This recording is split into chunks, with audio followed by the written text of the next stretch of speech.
안녕하세요. 미국주식론 대학의 미준입니다.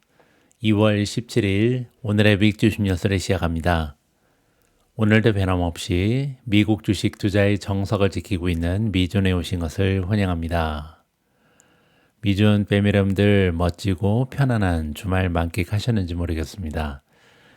오늘 2월 17일은요. 월요일이지만 제가 미준 방송을 원래 쉬기로 했었습니다. 왜냐면 오늘은요. 미국의 프레지던트 데이 휴일 때문에 미국 증시가 휴장하거든요. 그래서 미국 증시가 열리지 않는 날은 저도 미준 방송을 쉬기로 계획을 했었는데 오늘 같은 경우는 잠시나마 특별한 방송을 좀 보내드려야 될 것 같습니다. 지난주 금요일 날 잠깐 언급을 드렸었는데요.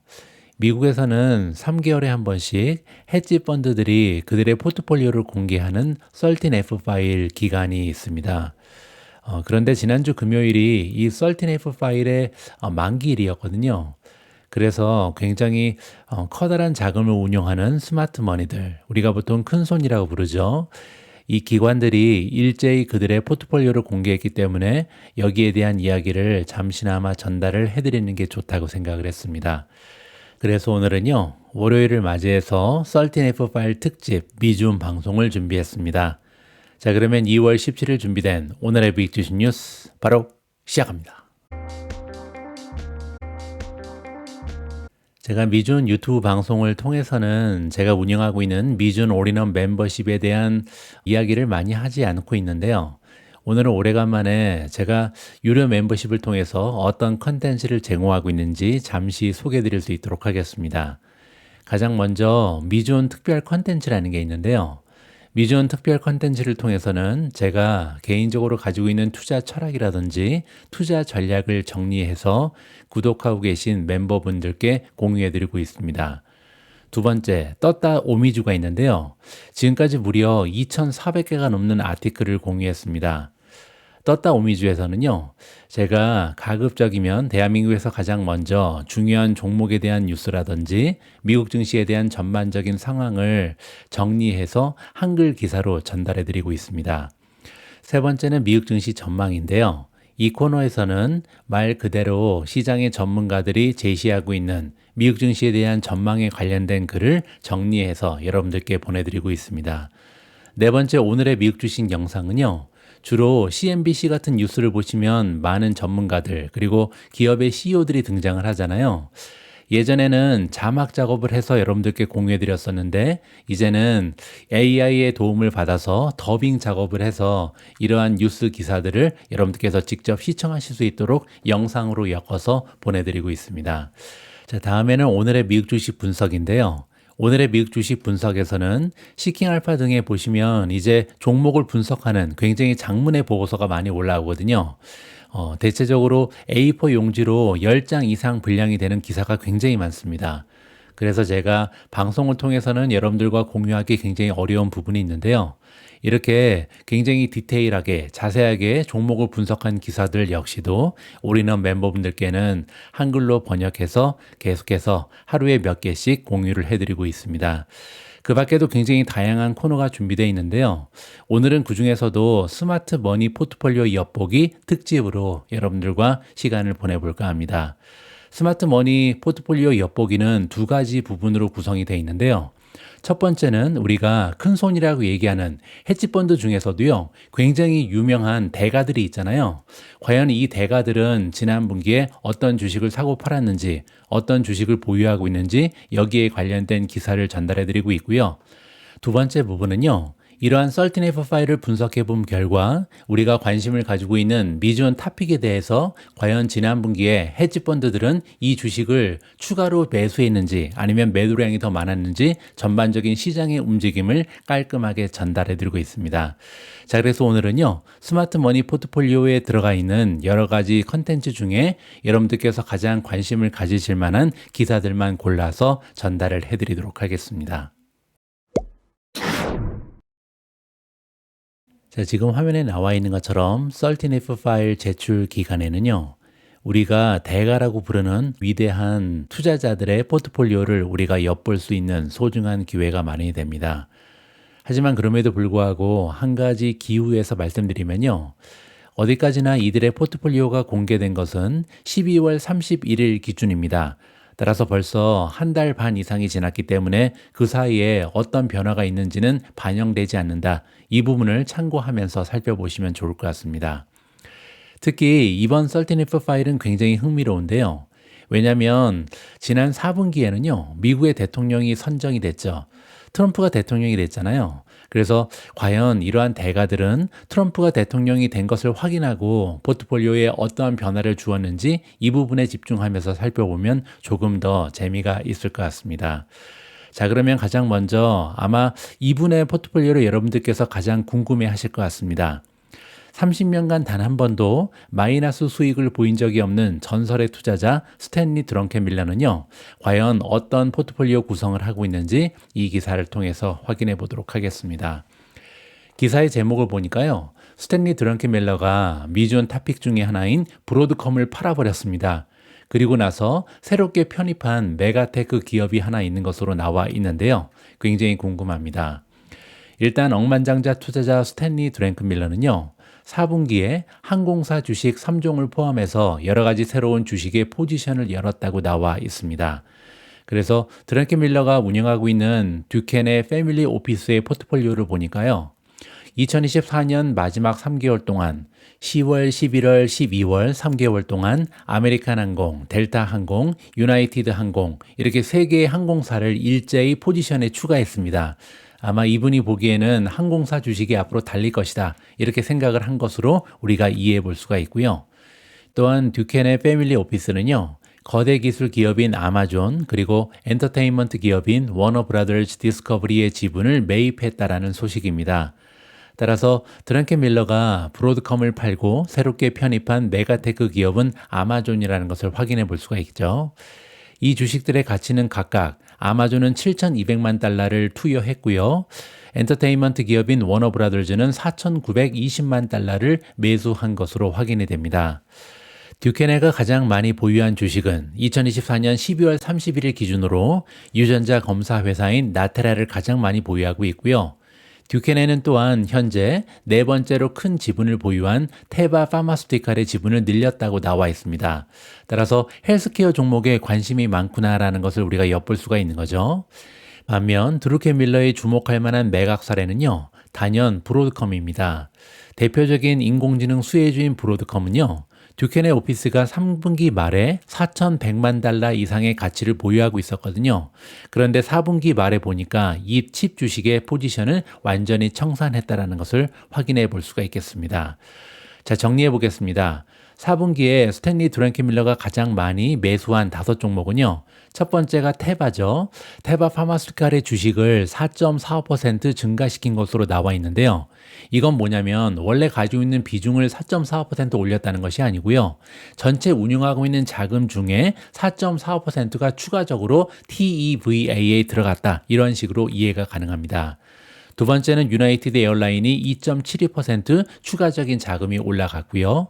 세 번째가 운동화를 만드는 기업 스케쳐즈가 1.94%, 네 번째는요. 아마존을 새롭게 매수했는데 전체 자금 중에 1.94%를 아마존 주식에 투자했다. 이런 식으로 우리가 이해하면 될 것 같습니다. 반면 지난 분기에 가장 많이 매도한 종목이 나와 있는데요. 첫 번째는 쿠팡이고요. 두 번째는 KR이라는 ETF, 세 번째는 CGH 테크놀로지, 네 번째 플루터 엔터테인먼트, 다섯 번째로 필립 모리스를 가장 많이 매도했다. 이러한 식으로 정리가 가능합니다. 자, 여기 나와 있는 목록은요. 스탠리 드렁켄밀러가 보유한 탑 12를 지금 보고 계십니다. 첫 번째는 단연 NTRA, 나테라죠. 나테라 같은 경우는 전체 자금의 15.17%가 집중적으로 투자되어 있습니다. 굉장히 비중이 높죠.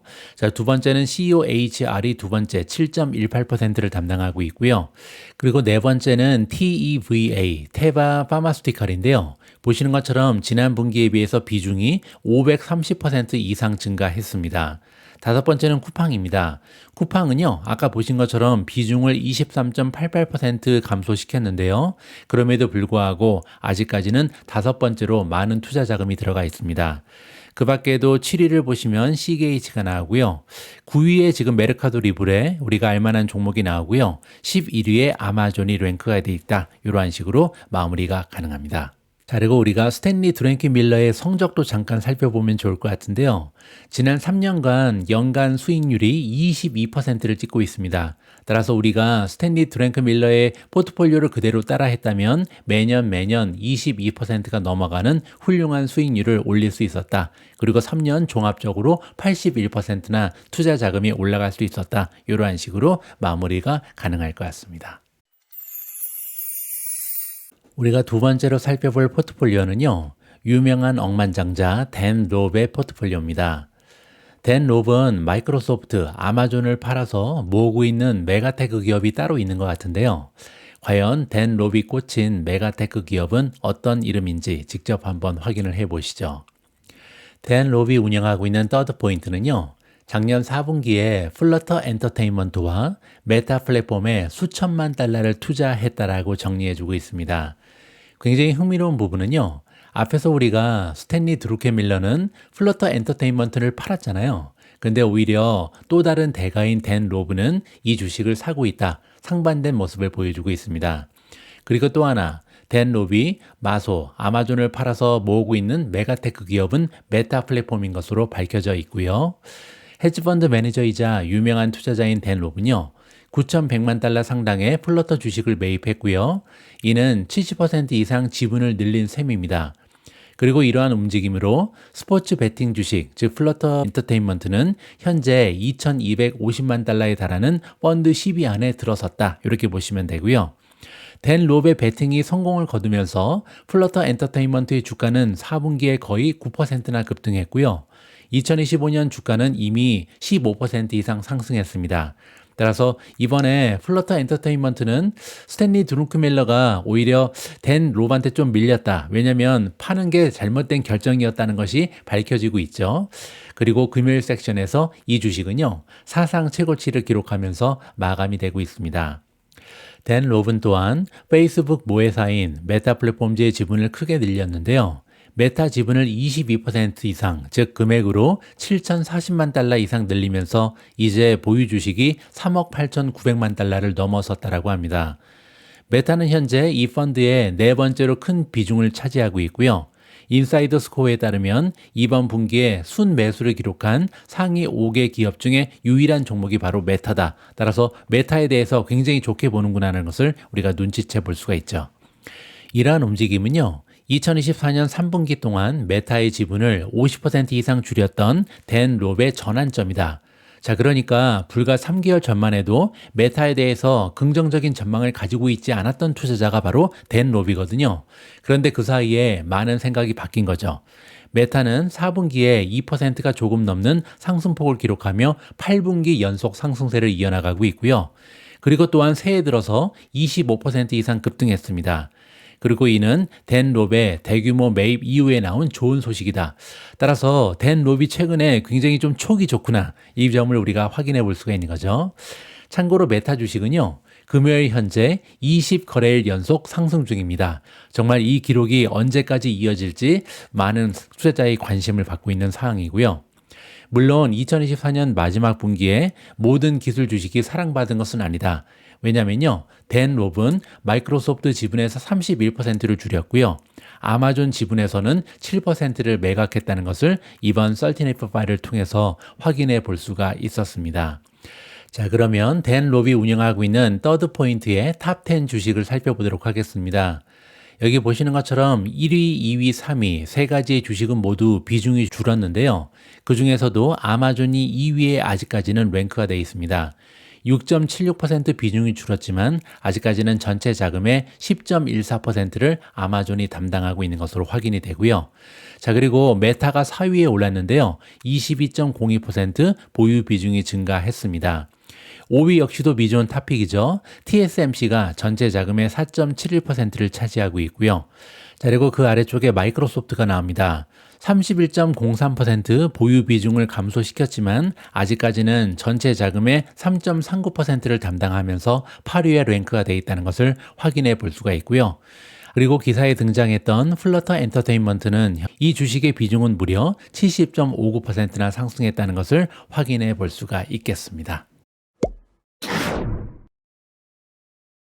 다음에 살펴볼 포트폴리오는 억만장자 데이비드 테퍼가 운영하고 있는 헤지펀드고요. 112%나 비중을 늘린 미주온 탑픽이 발견이 됩니다. 과연 어떠한 종목에 많은 투자 자금을 늘리고 있는지 직접 한번 확인을 해 보시죠. 헤지펀드 억만장자 데이비드 테퍼는요, 2024년 말에 중국에 대한 올인 베팅을 계속해서 늘려서 중국에서 가장 커다란 전자상거래 기업의 주식을 사들였다라고 나와 있습니다. 아팔루사 매니지먼트가 데이비드 테퍼가 운영하고 있는 헤지펀드 이름인데요. 이번 분기에 알리바바, PDD, JD.com에 대한 지분을 늘렸고요. 이 주식들은 4분기에 계속해서 테퍼의 최대 지분 중에 하나였다. 따라서 지난 분기에도 그랬는데요. 지금 데이비드 테퍼는 중국에 완전히 꽂혀 있다. 이렇게 보시면 되겠죠. 13F 파일 규제 신고에 따르면 헤지펀드는 또한, 즉 아팔루사 매니지먼트는요, iShares China Large Cap ETF, 티커 네임은 FXI고요. 이 ETF의 투자도 늘렸고요. 지난 분기에 2억 달러 이상의 지분을 확보했다라고 합니다. 이 펀드는 또한 크레인쉐어즈 CSI 차이나 인터넷 ETF, 이거는 KWEB가 바로 티커 네임이고요. 이 ETF에 대한 투자 비중도 강화했다. 따라서 중국에 대해서 많은 주식을 매입했다는 것을 확인해 볼 수가 있었습니다. 자, 다음에는 아팔루사 매니지먼트가 가장 많이 매수한 종목, 그리고 가장 많이 매도한 종목의 리스트를 살펴보도록 하겠습니다. 일단 매수 종목을 보시면요, 가장 많이 사들인 주식은 VST, 미주온 탑픽인 비스트라 코퍼레이션입니다. 무려 3.52%, 이거는 전체 운영하고 있는 자금의 3.52%를 추가적으로 매입했다, 이렇게 보시면 되거든요. 따라서 엄청나게 지분을 늘렸다는 것을 확인해 볼 수가 있고요. 두 번째로 많이 산 주식은 JD.com, 세 번째는 LRG 에너지고요. 네 번째는 코닝, 다섯 번째는 ASML을 많이 샀습니다. 여기 보시면 비스트라 그리고 NRG 에너지 모두 인공지능 전력 수혜주잖아요. 따라서 인공지능 관련해서는 전력 수혜주에 올인을 하고 있구나, 이 부분을 확인해 볼 수가 있는 거고요. 반면에 지난 분기에 가장 많이 정리한 주식은요, 가장 많이 판 주식은 어도비였고요. 두 번째로 많이 판 것은 메타, 세 번째가 인텔이었습니다. 자, 그러면 밑으로 내려가서 아팔루사 매니지먼트의 탑픽을 좀 보도록 하겠습니다. 총 13종목이 나와 있는데요. 가장 많이 보유하고 있는 종목은 역시 알리바바고요. 알리바바는 지난 분기에 비해서 18.43% 보유 비중을 증가시켰고요. 현재 전체 자금의 15.76%를 알리바바가 운영하고 있다, 이렇게 보시면 됩니다. 두 번째로 많은 자금이 들어가 있는 종목은 아마존이고요. 아마존은 전체 자금의 8.82%를 담당하고 있고요. 하지만 지난 분기에 비해서는 보유 비중이 18.75% 줄었습니다. 세 번째가 PDD고요. 네 번째는 마이크로소프트인데요. 마이크로소프트는 보유 비중에는 변화가 없고요. 전체 자금의 6.33%가 들어가 있습니다. 자, 그리고 다섯 번째를 보시면 비스트라가 등장하는데요. 비스트라 같은 경우는 지난 분기에 무려 112.53%나 보유 비중을 확대했고요. 이제는 전체 자금의 무려 5.76%를 확보하고 있습니다. 자, 그리고 그 밖에도 JD.com, 구글, 메타, 오라클, 리프트, NRG, AMD 이런 주식에 많은 자금을 쏟아놓고 있는 억만장자가 바로 데이비드 테퍼다. 이러한 식으로 마무리를 해드리겠습니다. 자, 다음으로 엿볼 포트폴리오는요, 엄청난 투자의 대가 엔비디아의 포트폴리오입니다. 엔비디아 역시도 주식을 샀다 하면 주식이 올라가기 때문에 수익률이 굉장히 좋거든요. 잠깐 보여드리면요, 엔비디아가 보유하고 있는 주식의 평균 수익률은요, 연평균 52.95%나 됩니다. 물론 엔비디아가 투자를 잘한다기보다는요, 엔비디아가 어떤 주식을 샀다 그러면 나머지 투자자들이 따라 사면서 그 주식의 주가를 올리고 있다, 이러한 식으로 우리가 해석해 볼 수가 있겠죠.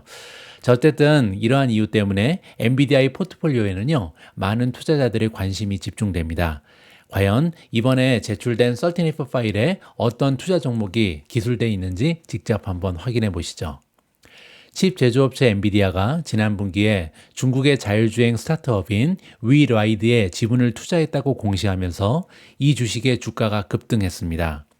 새로운 13F 파일 규제 공시에 따르면 엔비디아는요, 12월 말 기준으로 약 2,500만 달러에 해당하는 위라이드 주식 170만 주를 보유하고 있었고요.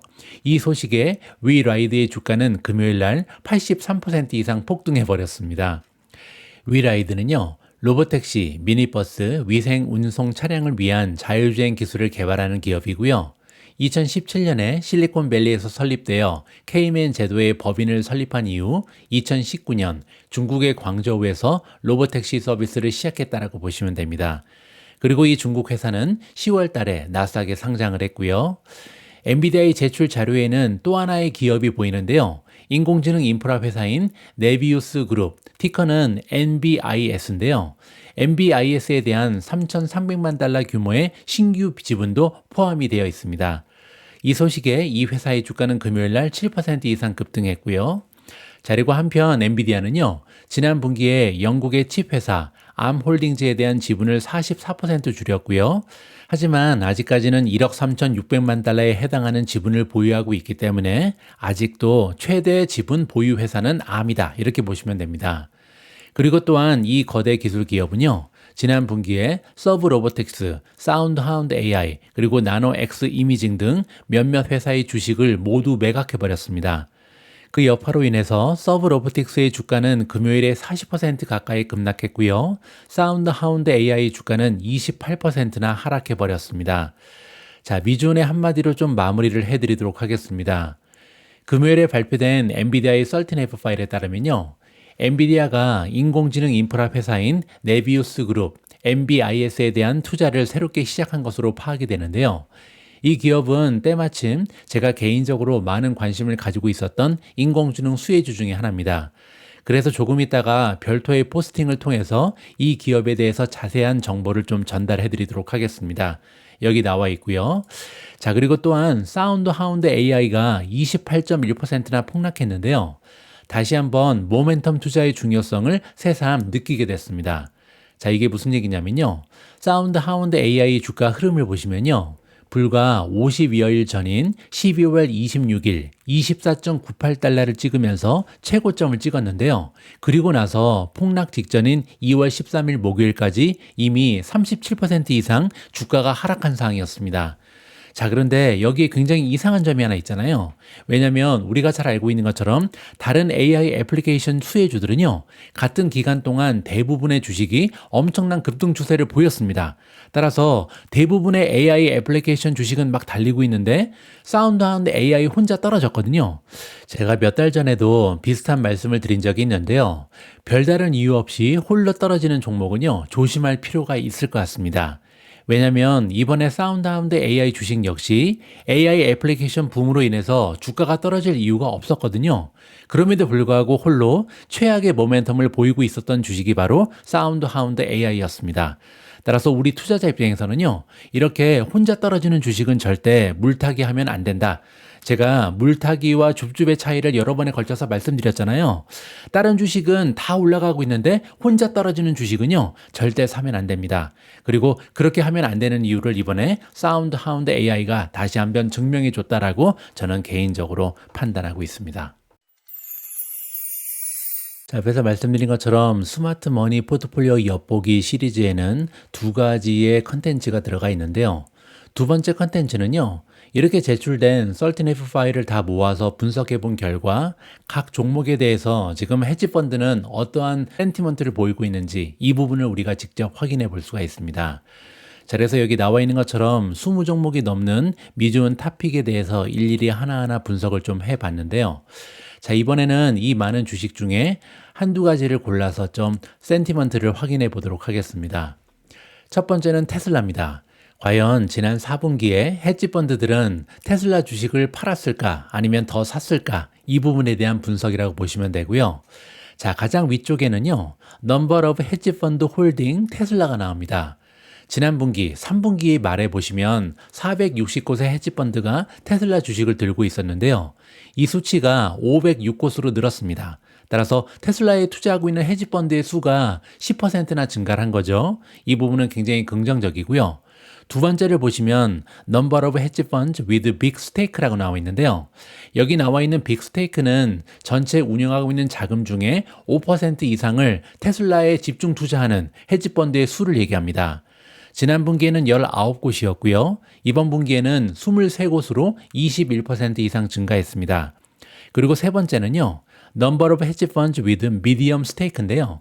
이건 뭐냐면 전체 자금 중에 0.5%에서 5% 사이에 중간 정도의 투자 자금을 테슬라에 투자하고 있는 헤지 펀드의 수라고 보시면 됩니다. 자, 그리고 이 펀드의 수가 지난 분기에는 152곳에서 이번 분기 198로 증가했기 때문에요. 30% 이상 급격하게 증가하는 굉장히 긍정적인 신호가 발견이 되는 거죠. 자, 그리고 여기 나와 있는 그림은요. 과연 테슬라 주식을 사고 있는 펀드가 더 많은지 아니면 팔고 있는 헤지 펀드가 더 많은지 여기에 대한 비율을 보실 수가 있는데요. 지난 분기와 마찬가지로 이번 분기에도요. 매수하고 있는 기관의 수가 매도하고 있는 기관의 수보다는 훨씬 더 많았습니다. 총 311곳의 헤지펀드에서 테슬라 주식을 매수했고요. 196곳에서 테슬라 주식을 매도했다. 이러한 식으로 정리가 가능합니다. 자, 그리고 이 아래에 있는 부분도 잠깐 설명을 드리면요. 여기 나와 있는 827.65 밀리언은 뭐냐면요. 전체 헤지펀드들이 들고 있는 테슬라 주식의 개수입니다. 지난 분기에 비해서 1.62% 올라가면서 현재 헤지펀드가 가지고 있는 테슬라 주식의 개수는요. 총 8억 2,765만 주 정도 된다. 이렇게 보시면 되겠죠.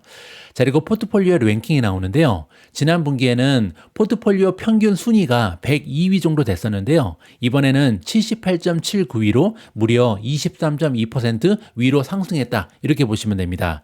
이거 역시도 빨간색으로 돼 있지만 굉장히 긍정적인 신호다. 이렇게 보시면 되고요. 그 아래쪽에 나와 있는 부분은 헤지펀드 중에 탑 20 안에 테슬라를 담고 있는 헤지펀드의 수인데요. 지난 분기에는 128, 이번 분기에는 175곳으로 증가했습니다. 그리고 마지막에는 50위 안에 탑 50 안에 테슬라를 들고 있는 헤지펀드의 수고요. 지난 분기에는 235곳, 이번 분기에는 299곳으로 27.23% 상승했다는 것을 살펴볼 수가 있겠습니다. 자, 다음에는 팔란티어를 살펴보도록 하겠습니다. 과연 헤지펀드들은 주가가 많이 올라간 상태에서 팔란티어를 샀을지 팔았을지 굉장히 궁금한데요. 여기 보시는 것처럼 지난 분기에는 총 263곳의 헤지펀드가 팔란티어를 들고 있었는데요. 이 숫자가 14.4% 급등했습니다. 이제는 300곳이 넘는 헤지펀드가 팔란티어에 투자하고 있다. 이렇게 보시면 되고요. 그리고 전체 운용 자금 중에 5% 이상을 팔란티어에 투자하고 있는 굉장히 강큰 투자자도 10곳으로 늘어났습니다. 지난 분기에는 8곳이었고요. 자, 그리고 세 번째를 보시면 미디엄 스테이크, 즉 전체 운용 자금 중에 0.5%에서 5% 사이의 운용 자금을 팔란티어에 과감하게 투자하고 있는 헤지펀드의 수는요.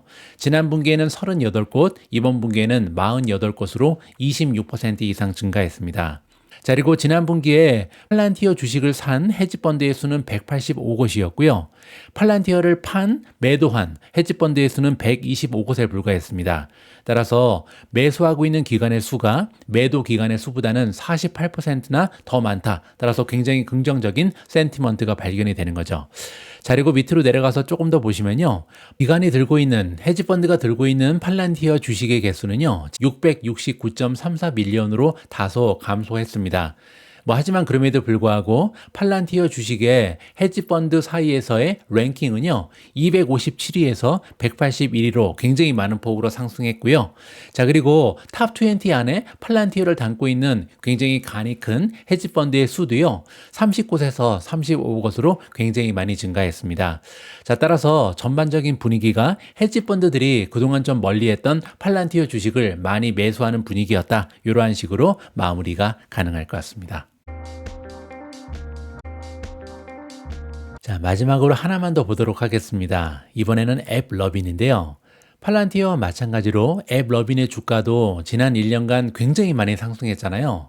그래서 얼핏 생각하면 헤지펀드들이 이 주식을 많이 팔았을 것 같은데요. 정작 뚜껑을 열어보니까 반대 현상이 나타나고 있습니다. 3분기에는요. 이 헤지펀드들 중에 앱 러빈에 투자하고 있는 기관의 수는 189곳에 불과했는데요. 4분기 말에 보니까 235곳으로 무려 24.34% 증가했습니다. 그리고 전체 자금 중에 5% 이상을 앱 러빈에 과감하게 투자하고 있는 헤지펀드의 수도요. 지난 분기에 11곳에서 16곳으로 5곳이나 증가했고요. 미디엄 스테이크, 즉 0.5%에서 5%의 자금을 앱 러빈에 투여하고 있는 투자자들도 지난 분기에 30곳에서 49곳으로 무려 63% 이상 급등 추세를 보이고 있습니다. 자, 그리고 앱 러빈의 주식을 매수한 기관의 수는 134곳, 매도한 기관의 수는 121곳입니다. 따라서 10% 이상 아직까지는 매수하고 있는 기관의 수가 훨씬 더 많다는 것을 볼 수가 있는 거고요. 자, 그리고 헤지 펀드들 사이에 평균적인 앱 러빈 주식의 랭킹을 보시면요. 지난 분기에는 312위에 불과했는데요. 불과 3개월 만에 100위 이상 올라갔습니다. 이제는 205위에 랭크가 돼 있고요. 자, 그리고 전체 헤지 펀드들 중에 탑 20 안에 앱 러빈을 담고 있는 헤지 펀드의 수는요. 지난 분기에 33곳에서 이번 분기 51곳으로 무려 54.5%나 급등 추세를 보이고 있습니다. 자, 따라서 전반적으로 정리를 해봤을 때 지금 앱 러빈에 대한 헤지 펀드의 관심은 크게 증가했고요. 특히 커다란 지분 그리고 중간 지분을 가진 펀드의 숫자가 많이 늘어났고요. 상위 포트폴리오 내에 포함된 펀드가 늘어난 것으로 봐서 지금 현재 헤지 펀드들 사이에 긍정적으로 분위기가 변하고 있다는 것을 이번 썰티네프 파일을 통해서 직접 확인해 볼 수가 있었습니다. 오늘 마지막으로 준비된 컨텐츠는요. 엔비디아의 썰티네프 파일에 등장한 네비우스 그룹에 관련된 제가 쓴 기사를 공유해 드리도록 하겠습니다. 과연 네비우스는 어떤 기업이길래 엔비디아가 투자를 시작했고요. 우리 투자자 입장에서도 관심을 가질 만한 종목인지 이 기사를 통해서 깔끔하게 정리를 해드리도록 하겠습니다. 오늘 방송은 여기까지입니다. 오늘 미국 증시의 휴일을 맞이해서 특별하게 준비된 미존 특별 방송, 여러분들 투자 활동에 작은아마 도움이 됐는지 모르겠습니다. 내일부터는 정규 오늘의 미국 주식 뉴스로 다시 인사드릴 수 있도록 하겠습니다. 우리 모두가 미국 주식 투자를 은퇴하는 그날까지 다 함께 화이팅입니다. 행복한 하루 되세요. 감사합니다. 네비우스 그룹의 탄생 비화 2022년 러시아의 우크라이나 침공 이후 많은 서방 기업들은 제재와 여러 가지 리스크 때문에 러시아 내 사업을 완전히 철수해야 했습니다. 얀덱스 N, V, 도 그중 하나였으며 전쟁이 시작된 이래 러시아에서 가장 큰 규모의 기업 철수를 완료했습니다. 이 회사는 러시아 사업부를 매각하고 네비우스 그룹 N, V로 사명을 변경했습니다. 그리고 2024년 10월 21일 이 회사는 나스닥에서 거래를 재개했습니다. 2022년 10월 25일 러시아의 침공으로 인해 중단되었던 거래가 새로운 회사 이름으로 재개된 것입니다. 네비우스 티커 NBIS는 AI 인프라 분야에서 빠르게 성장하고 있는 기업으로 다음과 같은 경쟁력과 장점을 가지고 있습니다. 경쟁력 AI 중심 클라우드 플랫폼 네비우스는 AI 워크로드에 최적화된 클라우드 플랫폼을 제공합니다. 수직 통합 기술 자체 설계한 하드웨어와 소프트웨어 아키텍처를 보유하여 성능과 효율성을 높였습니다. 다양한 AI 생태계 클라우드 플랫폼 이외에도 톨로카 AI, 데이터 파트너 트리플텐 에듀테크, AVRID 자율주행 등 다양한 AI 관련 사업을 운영합니다. 엔비디아와의 전략적 파트너십 엔비디아의 최신 GPU를 활용한 인프라 구축으로 경쟁력을 강화했습니다. 강력한 재무 상태 약 22억 달러의 현금, 보유와 부채가 거의 없는 상태로 안정적인 재무 구조를 갖추고 있습니다. 최근 재무 실적 2024년 3분기 기준 매출 실행률이 1억 2천만 달러에 도달했습니다. 2024년 3분기에 전년 동기 대비 766% 매출 증가를 기록했습니다. 2025년 말까지 7억 5천만 달러에서 10억 달러 사이의 연간 매출을 예상하고 있습니다. 잠재적 투자 리스크, 치열한 경쟁 AWS, 마이크로소프트 애저, 구글 클라우드 등 대형 클라우드 제공업체와의 경쟁이 예상됩니다. 수익성 문제 아직까지는 적자 기업이기 때문에 재무적 리스크가 있습니다. 하지만 네비우스의 영업현금 흐름은 이미 흑자로 전환했으며 그 규모가 증가하고 있는 추세에 있습니다. 기술 의존성 엔비디아 GPU에 대한 의존도가 높아 공급망 리스크가 있습니다. 추가 자본 확보 필요성 2025년까지 10억 달러 AI 인프라 투자 계획을 발표한 상황이므로 추가적인 자본 확보를 위해 유상 증자가 발표될 가능성이 있습니다. 물론 투자자 입장에서 확보되어 있는 22억 달러의 현금은 이 기업의 큰 장점입니다. AI 수혜주로 떠오르는 이유 AI 인프라 수요 증가, AI 기술 발전으로 고성능 컴퓨팅 인프라 수요가 급증하고 있습니다. 맞춤형 AI 솔루션 네비우스의 AI 중심 클라우드 플랫폼은 기업들의 AI 워크로드 최적화 요구를 충족시킵니다. 전략적 투자 유치 엔비디아, 웍셀 등 유명 기업들의 7억 달러 투자로 기술력과 성장 가능성을 인정받았습니다. AI 생태계 구축, AI 개발부터 응용까지 다양한 분야를 아우르는 종합 AI 기업으로 성장하고 있습니다. 공격적인 확장 전략, 2025년까지 10억 달러 AI 인프라 투자 계획으로 시장 선점을 노리고 있습니다. 기업들이 메가 테크 클라우드를 놔두고 네비우스를 선택할 만한 이유? AI 특화 인프라 네비우스는 AI와 ML 워크로드에 최적화된 인프라를 제공하여 관련 프로젝트의 성능과 효율성을 높일 수 있습니다. 유연성과 확장성, 기업은 필요에 따라 GPU 리소스를 즉시 확장하거나 축소할 수 있어 변화하는 요구사항에 빠르게 대응할 수 있습니다. 네비우스는 온디맨드, 선불제, 예약 계획 등 다양한 결제 모델을 제공. 비용 효율성, 사용한 만큼만 지불하는 모델과 유연한 리소스 관리로 비용을 최적화할 수 있습니다. 네비우스는 NVIDIA H100 GPU를 시간당 $3.55에 제공하며 장기 예약 시 시간당 $2.00까지 할인. 전문성, 네비우스는 AI 인프라에 특화된 전문 지식을 보유하고 있어 AI 프로젝트에 대한 더 나은 지원과 최적화를 제공할 수 있습니다. 엔비디아와의 파트너십, 엔비디아의 최신 GPU 기술에 조기 접근할 수 있어 최신 AI 하드웨어의 이점을 누릴 수 있습니다. 네비우스는 H200 GPU를 시간당 최저 $2.3에 제공하고 있으며 2025년 중반에 최첨단 엔비디아 블랙웰 플랫폼으로 전환될 예정. 데이터 규정 준수 이후에 본사를 둔 네비우스는 유럽 기업들에게 데이터 규정 준수 측면에서 이점을 제공할 수 있습니다. 혁신적인 리더십, 얀덱스의 성공을 이끈 아케이디 볼로치의 리더십은 네비우스의 미래 성장 잠재력을 보여줍니다. 결론적으로 네비우스는 AI와 ML에 특화된 서비스, 유연한 리소스 관리, 비용 효율성, 그리고 전문적인 지원을 통해 대형 클라우드 플랫폼과 차별화됩니다. AI와 ML에 중점을 둔 기업들에게 NVIDIA는 매력적인 대안이 될 수 있습니다. 기술적 분석. 2024년 12월 23일 네비우스의 21 이평선이 61 이평선을 넘어서면서 첫 번째 골든 크로스 발생. 2025년 2월 11일 21 이평선이 121 이평선까지 넘어서면서 두 번째 골든 크로스까지 발생한 상황.